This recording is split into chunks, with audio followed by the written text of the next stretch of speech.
You can't tell from a prenatal diagnosis how much or how little, how is this individual person going to be affected by this diagnosis. A prenatal diagnosis does not tell you a postnatal prognosis.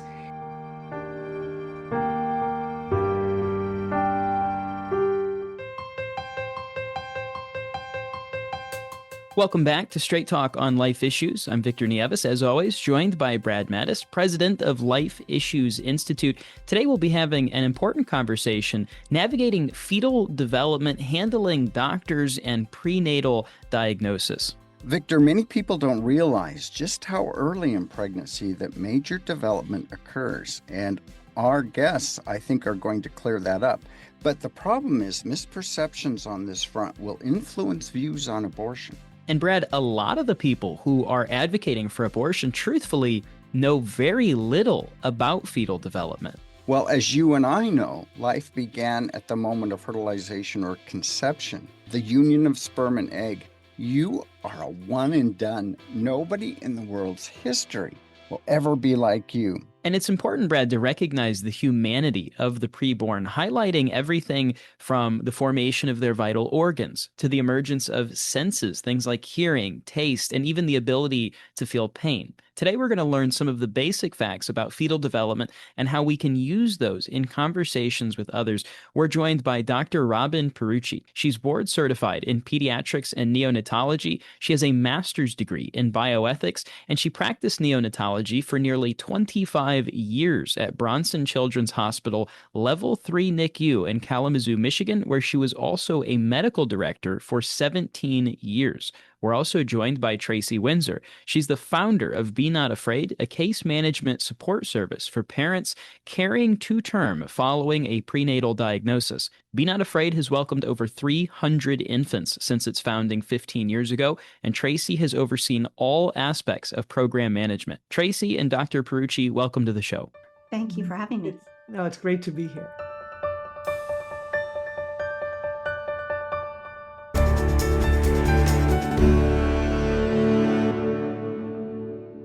Dr. Pieruci, let's talk about fetal development. Explain to us the development of the baby from conception, perhaps going week by week increments.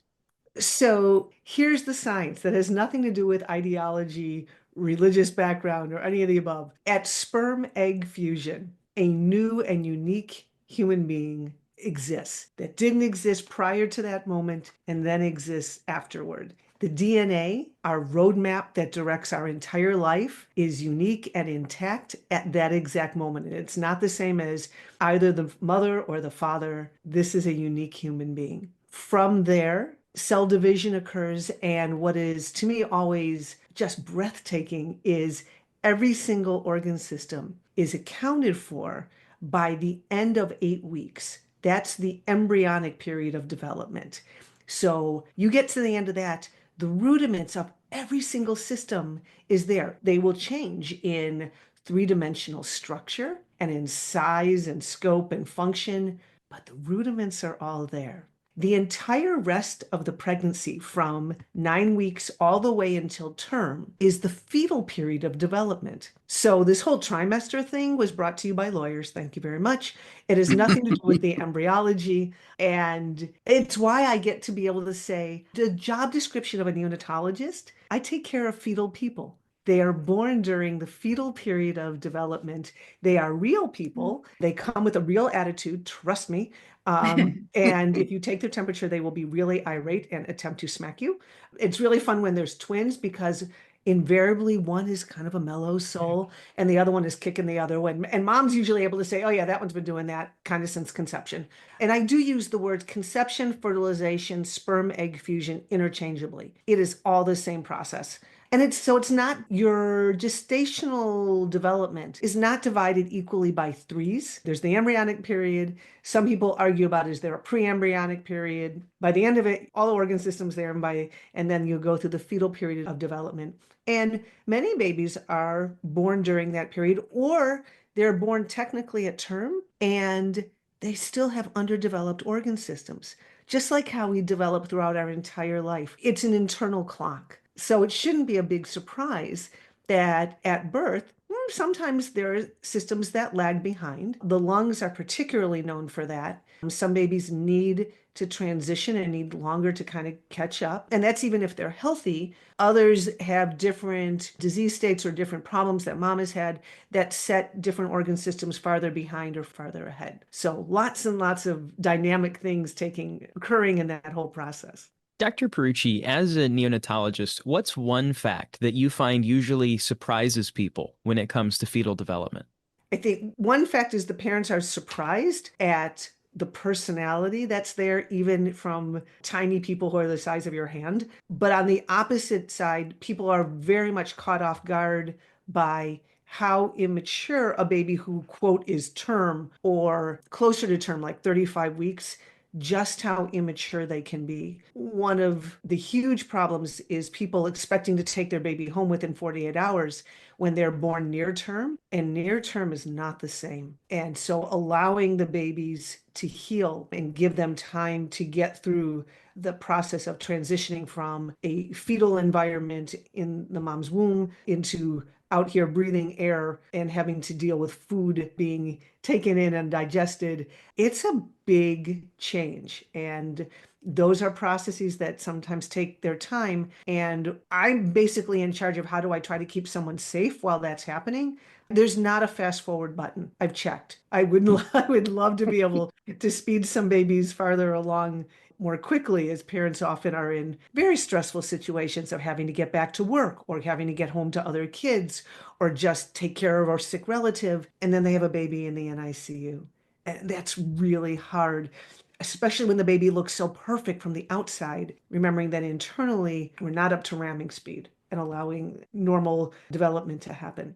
Dr. Perucci, this is an issue that just angers me beyond words. We have heard from so many parents who, at the very first sign of a challenge during pregnancy, the doctor will default to abortion. And not only that, what really miffs me about this is after they clearly tell the physician and other personnel around him or her that they do not want an abortion, they are sometimes harassed and harangued and coerced to follow that guidance. So please tell the listeners, what can they do when they find themselves or a family member finds themselves in that situation?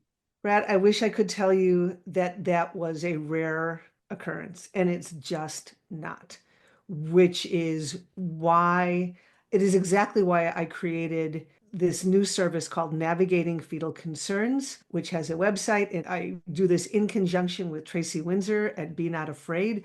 Both of our sites are places to safely land because we are the only two that I know of that provide something called trauma-informed care, because this is so traumatizing to the parents. I mean, literally, this is not just my opinion. This is research-backed information. What happens to parents when, first of all, they don't really get good informed consent because prenatal testing has become a routine, Right. and it is often not carefully explained beforehand, or people are excited and what they hear is that, oh, it's just a gender reveal. And then they get surprised by all this other information, and no one stops to say, hey, the reason we're really doing this is so that if there's a problem, we're going to offer you to terminate your baby. And that is the history of prenatal testing. The first amniocentesis was done on two mothers who had hemophilia or who were carriers of hemophilia. This was in 1960.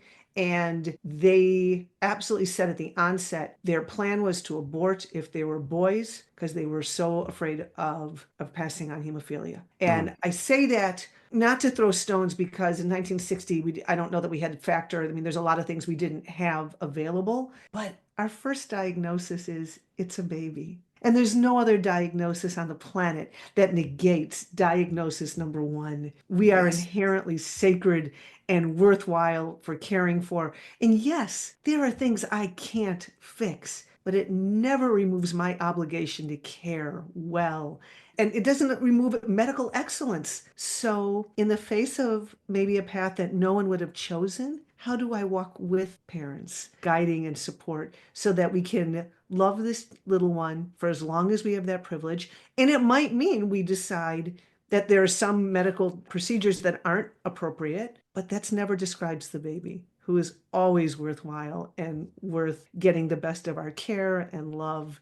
And like I say, not abandoning families. To ask a mom to be cooperative in her own baby's demise is just evil. Yes, it is. That's a perfect word to describe that. And I want to add that there are many good pro-life doctors out there. But for us to repeatedly and repeatedly hear the stories from parents that they were really badgered Yeah. into choosing abortion, and that made maybe a happy or a difficult situation much worse. Because there's a lot of different services out there for parents with a prenatal diagnosis, and we provide a very distinct approach to this with case management support. So part of what we're doing is we are supporting parents in helping them become better advocates. Right. A lot of that is coaching around messaging. The reality is the medical community are creatures of habit. Most people abort when there's concern about baby. Doctors are used to that. They're used to offering abortion and people going that way. They're not as comfortable with the idea that a parent's going to carry to term with uncertainty or maybe with a poor prognosis. And as a result, we have to teach parents how to walk into those consults, take control of the consults. And we find generally that even the pro-choice medical community responds positively to parents if they can articulate, listen, this has been traumatic for us. Here's the research that reflects that. We want you to talk about our baby as a person. Here's a name. We've already made a decision. Your continuing conversation about abortion or disability is traumatizing to us, and we need to move beyond that conversation. Parents can be successful if they have the right words, and we actually find that 100% of the parents that we take care of will say that we improved their conversations with medical providers. It's just a matter of setting them up for success by making them really aware of the environment they're in. Parents do not expect the obstetric community to be so comfortable with abortion around a wanted, bonded pregnancy. We really have to give parents permission to tell the OB community, who has been taught that a default setting to offer good, sadly, women's health care is synonymous with offering termination. And we have to give parents permission to tell them, you don't have to do that. It's not that we don't understand our diagnosis. We absolutely do. We understand there's things that you might not be able to fix. But that's not the road we're going down. So please stop offering that. It's not denial. It's not lack of understanding. And we intentionally will arm them with research-backed information. I find the medical staff are relieved at how well informed the parents are that Tracy and I have had the privilege of taking care of. But yeah, you really have to give staff permission to knock it off. It's so astonishing, the lack of humility. I can say that as a physician. I'm like, my goodness, there is no crystal ball line that in med school that says when you get a prenatal diagnosis, which by the way, might not be accurate, especially if it's a screening test, and we can talk about screening versus diagnostic. However, even if we have it right, there's what we call a spectrum of disease. You can't tell from a prenatal diagnosis how much or how little, how is this individual person going to be affected by this diagnosis. A prenatal diagnosis does not tell you a postnatal prognosis. And to rob a family of falling in love with their child and being able to be with them for whatever time we have the privilege of being, and we don't know how long or short that is, unless we become a self-fulfilling prophecy and sign them up for a date of death. I don't know what that is by looking at an ultrasound or the results of a test, and neither do they. So it's good news and bad news, because living with uncertainty is not easy. However, that's where we get to say, we're going to walk with you. We're not going to abandon you.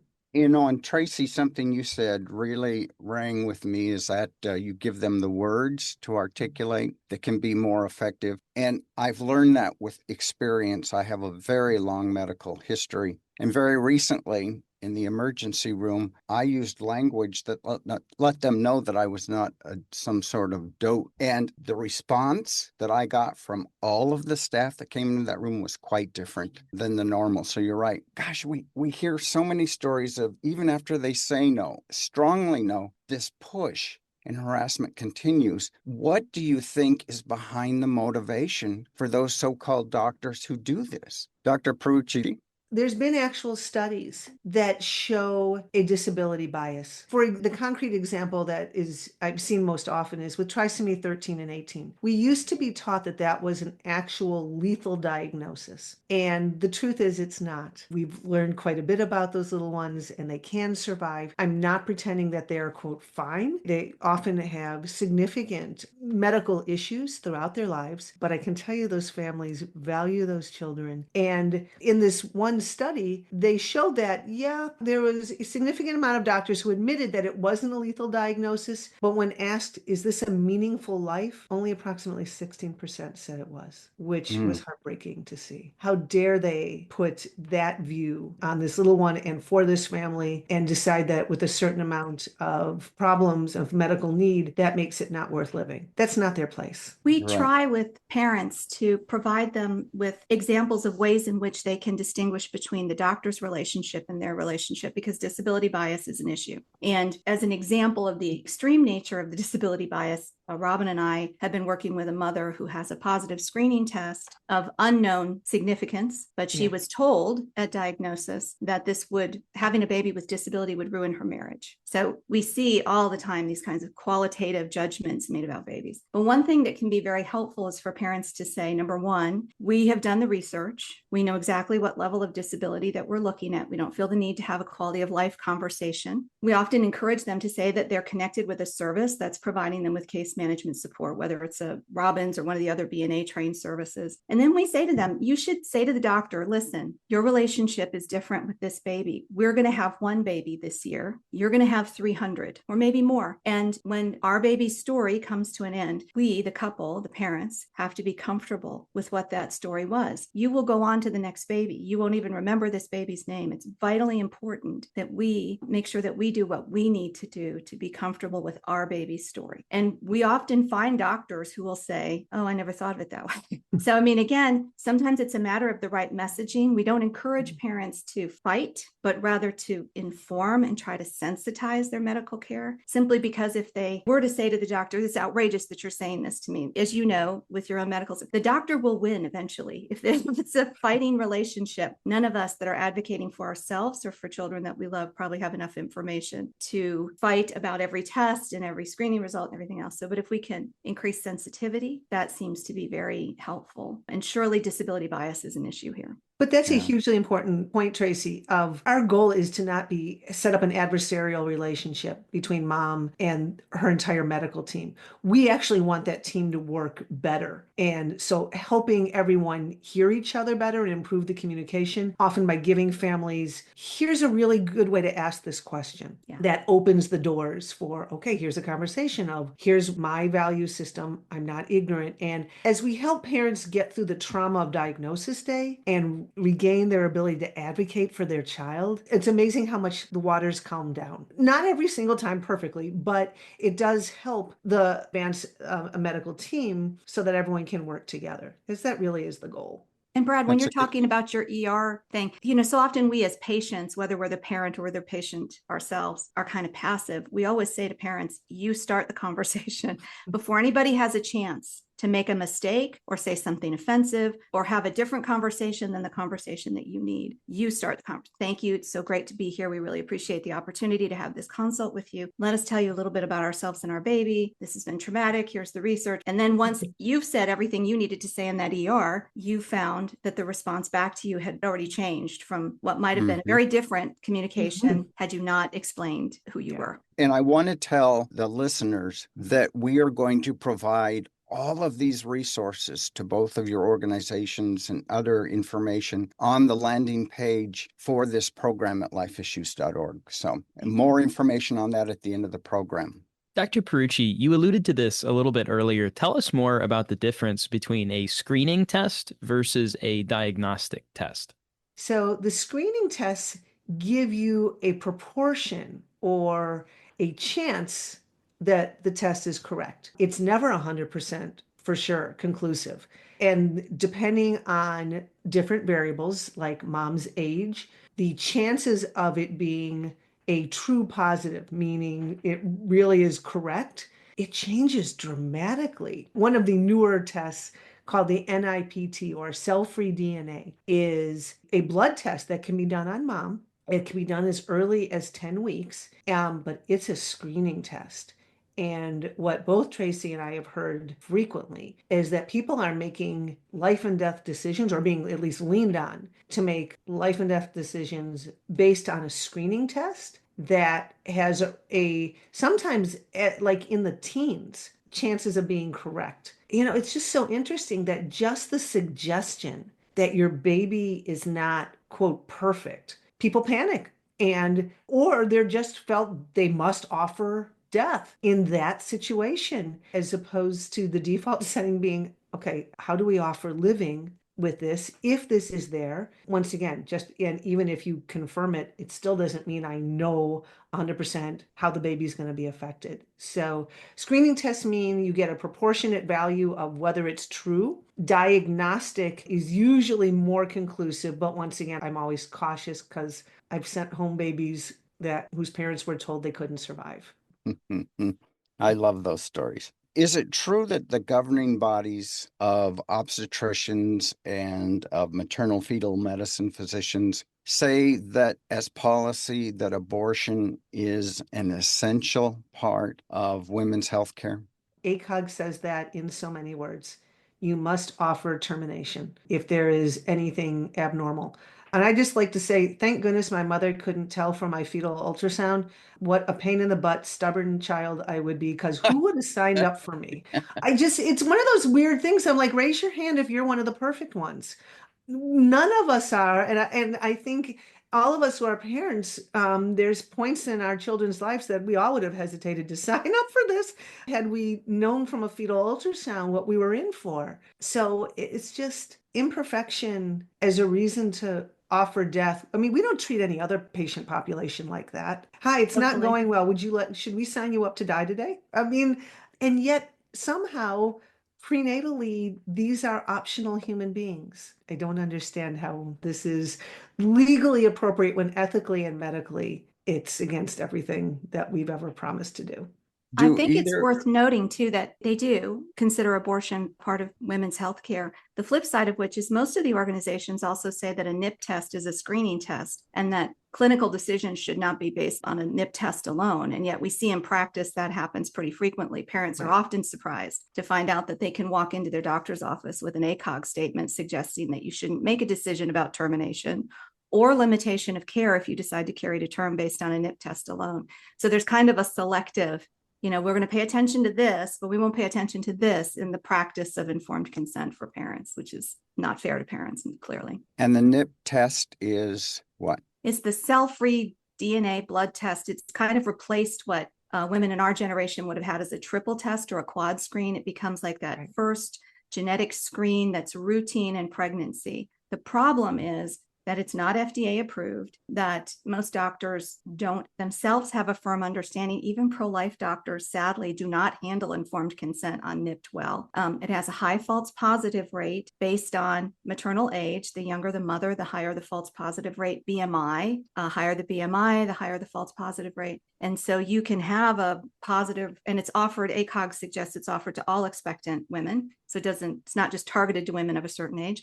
So you could have a positive result for a very scary genetic condition at the age of 27, and maybe there's an 80% chance it's a false positive, but that's not the information that you get. As a mother, you get the information, this is very concerning. We should move towards confirmatory testing. You should consider terminating the pregnancy. I mean, the attractiveness of this test in the obstetric community is that it opens up decisions about termination of pregnancy sooner when they're less risky for mothers. That's fair to say, right, Robin? I mean, that's really the primary reason for wanting to test earlier and earlier. And then the other thing that we find are that the manufacturers, it's kind of a wild west of their desire to make the test more marketable. There's multiple companies that have NIP tests, and they're all trying to establish themselves as a really useful test. In this way, we can screen for deletions and duplications. So they're expanding what we would consider appropriate screening. Things that we've never screened before that require diagnostic testing are suddenly being rolled into this. And really, there's no science per se to let us know how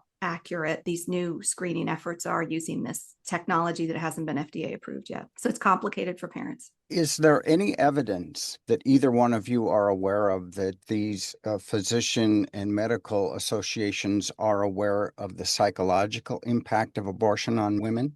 I think that's been really downplayed because we have poorly done studies like the Turnaway study that gets quoted like nonstop. But the Turnaway study also says quite clearly that there's all these moms who did keep their babies and they don't regret that. And Yes. yet that sentence doesn't like get a lot of play. And it's such a difficult patient population to study because of selective bias and who remembers and who wants to talk about this. It's a brutal conversation because also remember, at this point, I feel like over half of America has been wounded by abortion. So we have the walking wounded in various ways. So I think it's become just an unsung part of what so many women carry. And even comparing those who have and have not becomes a kind of a disaster. So it's hard to do a clean study going forward to say what we do and don't know. But there's actually much better literature in Europe just because they actually can get at some of these numbers that because in America, we don't even really have to report abortions. Right. So our numbers are really squirrely. The European studies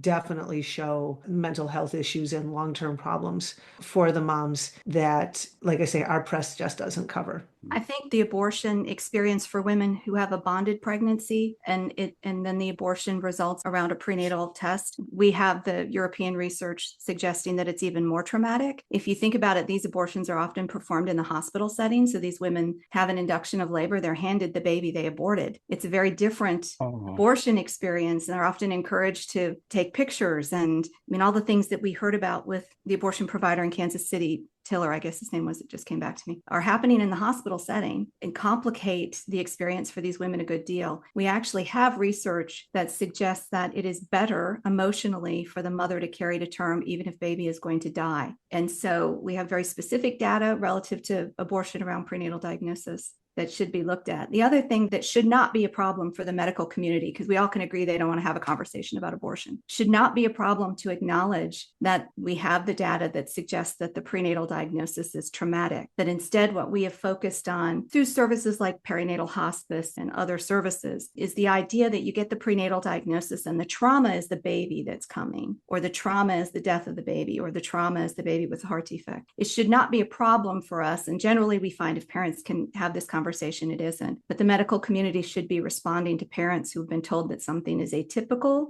or something is complicated about baby from during the pregnancy. And that should impact how abortion is offered. That should impact how much time parents are given. That should impact whether counseling is directive. And that shouldn't be part of the conversation about abortion. That should be a much easier conversation to have, but our medical community isn't paying attention to that. Yeah. Well, Tracy, it's been great having you participate in this conversation so far, but let's focus on you and your organization. Briefly tell us what you do. So my co-founder and I founded this organization 15 years ago. We were working in a parish setting, providing perinatal loss support. And we had one family that terminated a pregnancy, a very Catholic family, terminated pregnancy with priest support, because there was a lot of confusion about what was happening. Is baby dying? Will baby die? Who has an abortion in the hospital? What does that really mean? And the second family carried to term, but didn't feel comfortable telling anybody what was going on because they were being told there was no chance baby would survive. And ultimately they had a live birth with an infant in NICU and had no idea. We're not prepared to make decisions for care for that baby. So we thought God was asking us to find somebody else to do this work. We thought this should be a medical response, more like what Robin's doing. 14 years ago, we couldn't find an organization that was willing to take that on. And so we decided to try it ourselves, really thinking that it would not be effective. We thought God was very confused about what his expectations were of the success that we would have.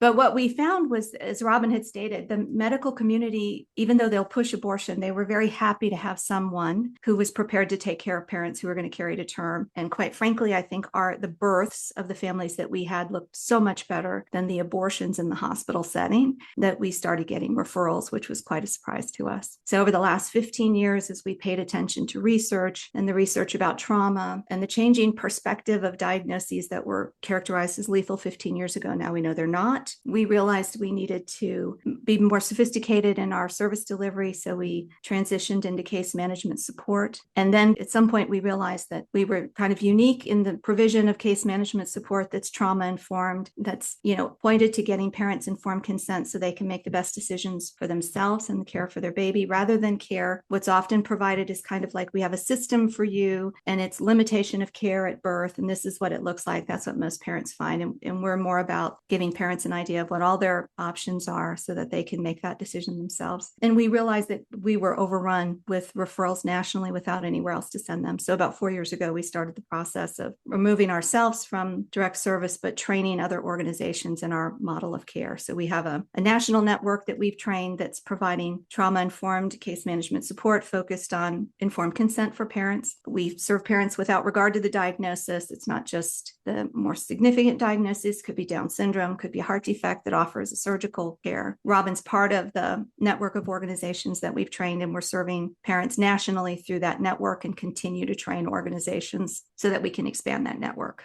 You've talked about this somewhat in the conversation, but give us some very specific ways in which you're supporting the parents or other people that you refer them to. What can parents expect by coming alongside your organization? So we train parent care coordinators. So parent care coordinators, I think really almost immediately parents sense the difference of what we're doing. So the first conversation between a parent care coordinator and a parent is at least maybe an hour long. And it consists of just saying, you tell me what's happening. You tell me what testing you've had. You tell me what's been said to you. And as we're listening to that conversation, we're noting places where perhaps things have been said that were hurtful that we need to address that could be traumatizing. We're looking at signs of grief. Parents have lost the baby and the pregnancy they expected minimally. We're looking at information about testing, the certainty of testing. Very frequently, parents are not clear about the fact that this is a screening test. We're looking for evidence of trauma, often in their story. If you listen to a parent tell you a diagnosis story, you can generally pick up on the trauma once you know what you're looking for.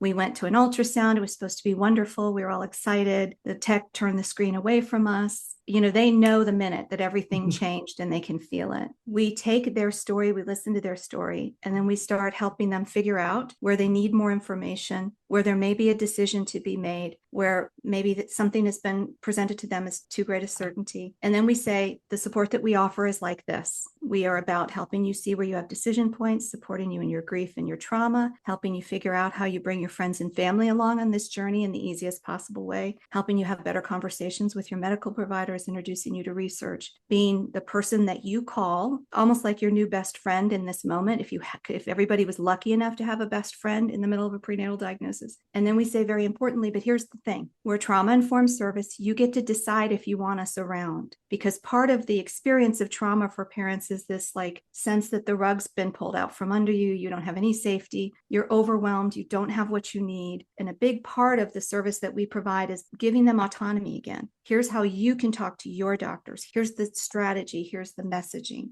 And also, I trust you. I'm your parent care coordinator. We'll say to parents, you've already made the most difficult decision you could make, which would be to give this baby time. The easiest thing in the world is to wish a baby away with a prenatal diagnosis. And you don't have to tell anybody what you did. You just had a loss, but you get to decide if we're around. And parents immediately feel, okay, now I have some control. I have this new relationship that's all about what's happening to us, not about what the doctor thinks or what my mother-in-law is worried about. So many of the relationships, even the people that love you, are not prepared to provide trauma support that acknowledges your grief, but kind of calls you to a better place. So we're really trying to build parents. We say to them, this is the worst. The diagnosis is the worst. The birth, whatever the outcome at the birth, will be better because we can get you prepared for that.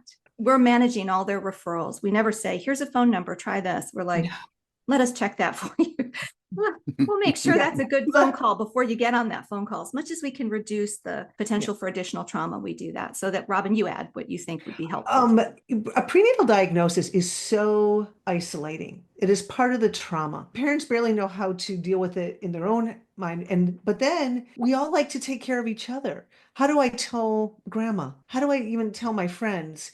And everyone's walking around at the office telling me congratulations. And so I can't tell anyone. And then it gets more and more isolating. And so once again, helping walk with people, providing words, saying, okay, people just aren't going to know what to say, but this is okay. And you know what Tracy says, it's so important to be able to say, look, I'm hoping that diagnosis day is the worst day. And compared to that, now you've got a team. We're going to walk with you. There's no room for abandonment. This is now, let's see how we figure this out. And just watching people, breathe again as that whole fight or flight mechanism that kicks in any crisis. And so we give people time to slow down and go, wait a minute, you don't have to make a rush decision. Let's see what is the appropriate thing for you and your baby that can happen next in the context of your life and all of the other craziness that's going on. And, you know, as Tracy said, I got to work with her as the medical consultant for a number of years before I finally said, this needs to be bigger. How do we broaden this? And to our surprise, what I really noticed is by having a separate organization, separate but really connected, other physicians will reach out to me that are not, quite honestly, smart enough to reach out to Tracy just because I have MD after my name. And so I'll get referrals that wouldn't have come to her. And, you know, so I sometimes get to help behind the scenes. If someone says, look, I don't know what to do with this. What do you think? And so I'll start helping the medical personnel who then often will recommend that their patient call me and I get to then continue with them. Recently, I was called because a mom was diagnosed with metastatic breast cancer at 8 weeks gestation. And who called me first was her physician going, can we give her meds? What is this going to do to the baby? And so I was working with the pharmacist and, you know, other people. There's just been lots of diagnoses that I didn't even think of as classically a prenatal diagnosis that we're now starting to hear about. And it's just kind of opening up into all different avenues that I was like, oh, okay, well, let's walk through that door. And it's an amazing privilege. But it really stemmed back from a day when I walked into a prenatal diagnosis. It was a mom with a little one who had Down syndrome. And the first words out of her mouth were, why do all the doctors want to kill my baby? Oh, And I just was like, this has got to stop. And yes. it was really from that time going forward, I was like, okay, I am eventually going to be able to focus just on this. Because quite honestly, when you're busy in practice, whether the obstetricians, neonatologists, MFM, maternal fetal medicine, you don't have enough hours built into your day where I talk to these families once a week or more if there's test results and they're just worried and scared. And they pick up, they text me, they pick up the phone. This is a friendship Mm-hmm. of how I get to walk with you. So it is a very different relation than the classic doctor patient. This, exactly as Tracy was saying, this is a friendship of you're not by yourself and you don't have to take anything I say for, grain of salt, whatever, if that were, but here's what I know. And here's the research. And there's no rose-colored glasses. There's stuff we can't fix, but let's figure out how we walk together through this so that you don't have to be abandoned and trying to mitigate the trauma that's already happened by people giving you a diagnosis that you weren't prepared to get because there wasn't really good informed consent, and then moral injury on top of it by asking you to be complicit in your baby's death. Tracy? I think the really interesting thing about your involvement of Robin in this conversation is that 9 times out of 10, our conversations historically about prenatal diagnosis have been only involving obstetric providers. And so one of the things that we found at Be Not Afraid as we were developing our service was that we had a lot of Robins who responded to us because what we were saying to parents was you don't have to limit care before birth. And there's research that suggests that stabilizing and evaluating babies, so you have an opportunity to confirm all these things we think we understand about baby from prenatal screening and even prenatal diagnostic testing is helpful, makes a difference for babies. So even just like as an example of things that have happened within the service network that we have, because it's not just parent care coordinators, but we have a pediatric neurosurgeon who reviewed scans via text to provide parents with a free second opinion regarding what they were telling. They were being told there wasn't a lot of hope. Our parent care coordinator can connect to him. He does that for them, communicates directly to the parents. Robin maybe is serving a parent outside of state, but we have other parent care coordinators in that state that are able to do a hospital visit that is really helpful in addition to the support that she's providing from a distance. Another parent care coordinator may be assisting parents. What we try to say is we're going to get you prepared for every outcome. So to the extent that parents may be thinking that death is a possibility, we'll talk about funerals. Maybe a parent care coordinator is evaluating funeral resources, funeral homes, what options they might have for burial or cremation in their community as part of the care for them to save them having to do that. Other parent care coordinators are connecting maybe a mother-in-law to another peer who's another grandparent so that we can support the extended family in their response to the family. So it's really about building a community of care that begins with that parent care coordinator and the connection there and grows from that. Also in that service is care for siblings, Yes. child life stuff, but also then discussing grief and mourning afterward. I mean, so Yeah. there's so much involved. And like I say, just having a little humility in front of the trauma and all the ripple effects of what this does to our lives. And there's just no one-off of saying, oh, yeah, okay, we're done. It didn't, no. And we walk with these families for a year after the birth. So Oh. it's like I say, this is not just, okay, we're done. No, no, no, no, no. That's not how this rolls. It's not how we live our lives. So it's just mind-boggling this kind of false world we've built up in our somewhat broken medical structure where we've compartmentalized different services. And this is very different. Like I say, this is a friendship of walking with people as mourning and grief or celebration and special occasions and birthdays. Just remembering to say to a parent, congratulations. I love Mm. being the first one that asks, what's your baby's name? Acknowledging the value of this little one is just really a privileged place.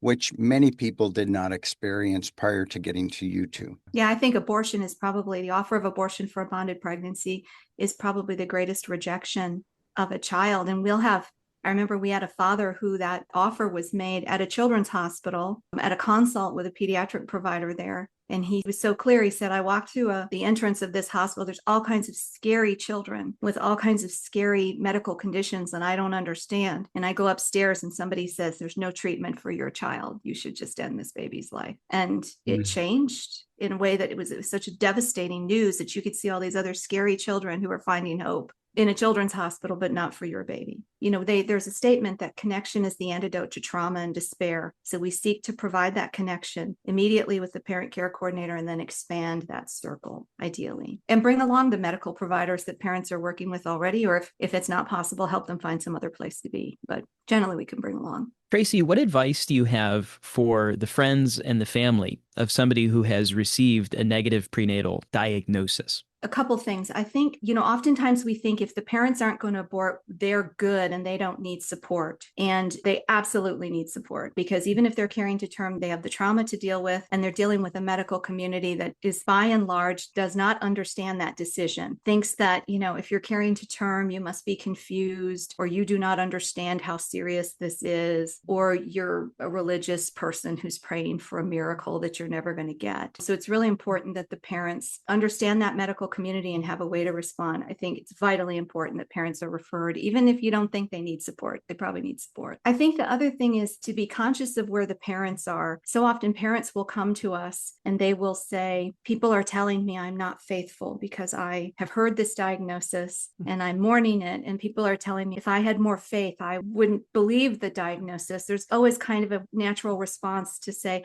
well, maybe it's wrong, or let's pray for a miracle. And the reality is, in some way, that also denies the existence of the baby. When we talk about not welcoming baby, if your message is like the doctor said, baby's not well, let's abort. If everybody else around you says, well, let's pray this is wrong and baby's not the baby that the doctor told you, or let's pray that we can heal this and baby won't be that baby, it's the same kind of rejection of baby. So let parents feel what they feel, let baby be. However scary it may sound, baby still has dignity. This is still an immortal soul that was entrusted to them. Let them think that you're going to welcome this baby no matter what, that there's nothing scary enough about their baby that you as a friend or family member doesn't love this baby and will not welcome this baby as well. Dr. Pieruci. The other thing I've had two in the last month of grandparents being counseled by because their daughter, two different grandmothers, and they didn't know what to tell their daughter who was considering an abortion because she had clearly been offered this, and helping them provide words. So once again, again, the breadth of the issue and the ripple effect of all the different people this touches is really important. And we don't limit who can contact us. Sometimes there's limits to what we can offer. But my goodness, just to be able to lessen the trauma and listen to someone's story is so important. Tracy?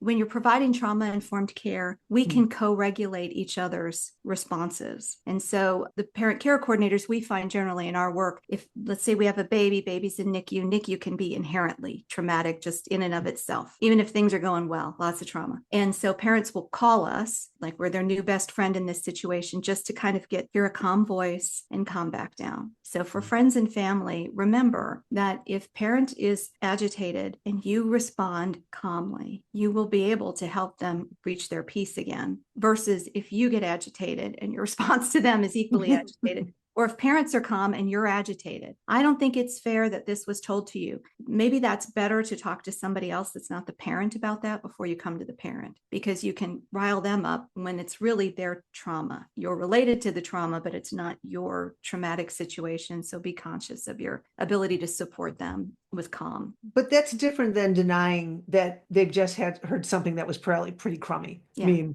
so there's a fine line of, Right. oh, I'm sorry someone said that to you. Let's talk about what do we do with this? And so what would, there was one dad called very upset one night, and we were able to talk to him. He said, well, so here's maybe some questions to ask the team, given what they're telling you. And because he was able to show me some of the test results. And I said, I'm looking at that. I'm not sure that that's the right interpretation. Maybe, and here's something concrete to ask them. He's like, oh, okay. And it was a way to take down everyone's temperature in a way, to be able to, once again, how do we have a sane conversation that's not yelling at them saying, I hate what you've just told me. Going, I'm not sure this is the right decision, because tell me again what this result means. And once again, it restored an ability to advocate for a family in the midst of a crisis, but help them be very reasonable and reasoned and medically informed when perhaps that wasn't the reaction at the bedside that they were getting. It's a way to continue a conversation. And that's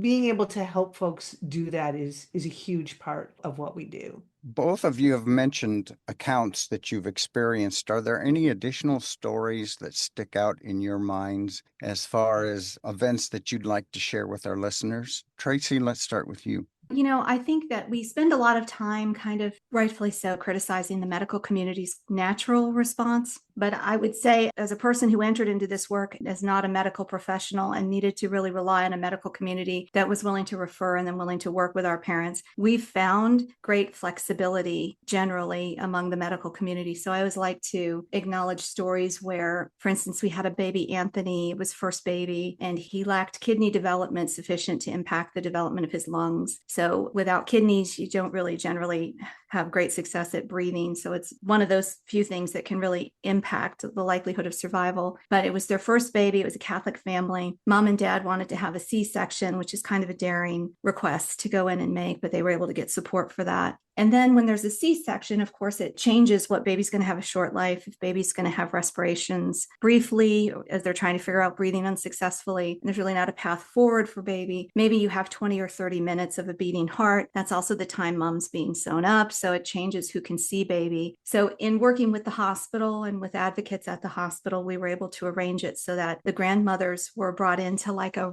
room that was adjacent to this particular surgical suite with a window, so they could sit and watch every moment. Baby was delivered by C-section. We had a videographer in there who was taking video, if you can imagine that a hospital would agree to that, of baby's birth, so that they had the video, but then you can pull still pictures out of the video. It's probably the best way to get content images. And we had a deacon who was able to attend the C-section so that for this family who was Catholic, baby could be baptized while he was being held by mom. And then the deacon was going to stay there until mom left the delivery room. So we had this beautiful video of this baby's birth, evaluation by a neonatologist who was there to say, this is exactly as we expected it to be. Anthony was a big, robust little person, but he got dusky really quickly because breathing was a problem for him. He's baptized. His parents are holding him and they're fine. It's bittersweet, but they're fine. They were ready for all of this. They had everything they needed that day. They're holding him. He's baptized on mom's chest. She was still in the OR when his heart stopped. On video, NEO, the deacon invites the medical staff to come around and join him in prayer. You see all these people stand, dad's sitting beside mom. Mom's got Anthony on her chest. Everybody comes around and prays. And what made it especially helpful for the parents, Catholic, was that the neonatologist, whom they put such great faith in, who they didn't know before that day, when the prayer started, the neonatologist made the sign of the cross. And mom said, I just knew I had all the prayers of all these people standing around us who were part of this day. And the one who told us that there was nothing we could do for Anthony was a Catholic. That helped me. The deacon prayed, everybody. It was just beautiful. Part of that is the advocacy that we had. Part of that was the willingness of a hospital to provide that kind of care. But honestly, God's really good. We often say to parents, I promise you on the day when you are loving like God loves, which is in spite of. I mean, part of the problem here is that the world loves because of, and these babies get to pretty easily because they're not going to be easy babies to love. Parents love in spite of. Where else would God be on that day than with Anthony's parents? And God orchestrated a beautiful experience for them. We didn't tell the deacon to ask everybody to pray. Much of this wasn't even anything we could orchestrate. It was just God that moved everyone to provide these parents with just what we say is we would like to get you what you need or what you want, that in some way this would all be a huge mistake, but we can get you really close to what you need. And that those parents got everything they needed because the medical community, our service, and God himself stepped into that moment to make sure that that day was better than the diagnosis day, even though it was the day that they both welcomed and lifted Anthony to heaven. That story, of course, reminded me of 14 other things and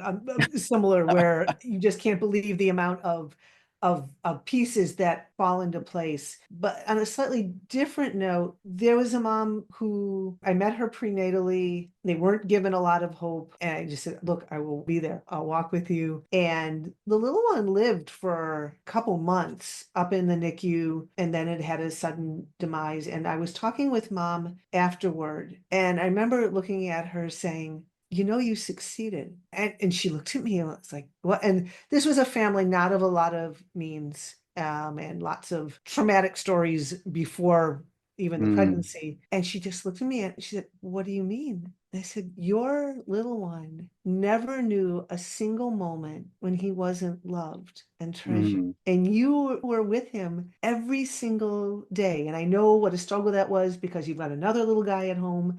And you were a successful parent to that little boy. And she just said, that is the most important thing I think anyone has ever told me. Oh. And I was stunned at getting to be part of that. But it was true. I mean, every word of that. We should all have the privilege of being completely loved for every nanosecond of our lives. For sure. This mom succeeded. And once again, we make success so small. And our Lord has such a bigger vision of what's miraculous and what's perfect and what's the right plan that even when it's one we wouldn't have signed up for, when love breaks through, it is the perfect thing. And it's our privilege to get to be part of that. Through both life and death, it must be an immense privilege to do what you two do. It really is. Well, Tracy and Dr. Pieruci, thank you so much for joining us. This has been such a wonderful program. Thank you. Thank you for having us.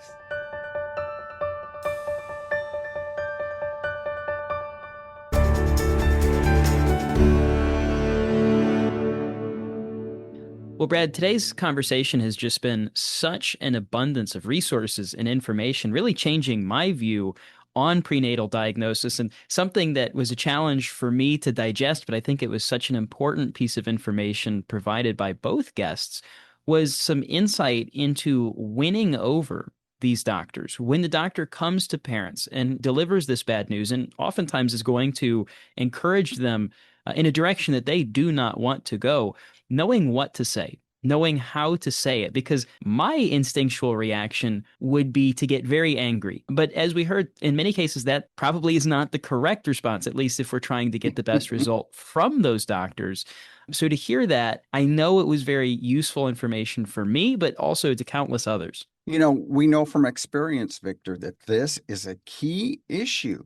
So many people have come to us saying that they were harassed and traumatized by physicians and medical personnel who would not take no for an answer. So equipping those people with this information is a godsend. And now with this program, and other ways, we need to just expand the knowledge throughout the movement and the population that these resources are available. That's right. And getting those resources to everybody so that, if you're a friend, a family member, you're in the church community, and someone in your circle receives this negative information or diagnosis from the doctors, knowing what to say, knowing how to have the loving embrace that they need in that moment is so important. And to you, our listener, you can find that information, the resources that we're making available to you on our website, lifeissues.org, so that you can share that not only with yourself, but like I say, with your friends and your family member, your church community, so that we can be prepared if we're ever in this situation.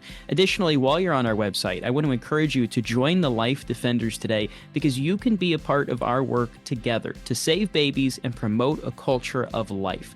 Monthly giving enables the very creation of these shows, so help us do more for the babies by becoming a Life Defender today. Again, you can easily sign up while you're on our website, lifeissues.org, and be sure to tune in next week for another Straight Talk on Life Issues.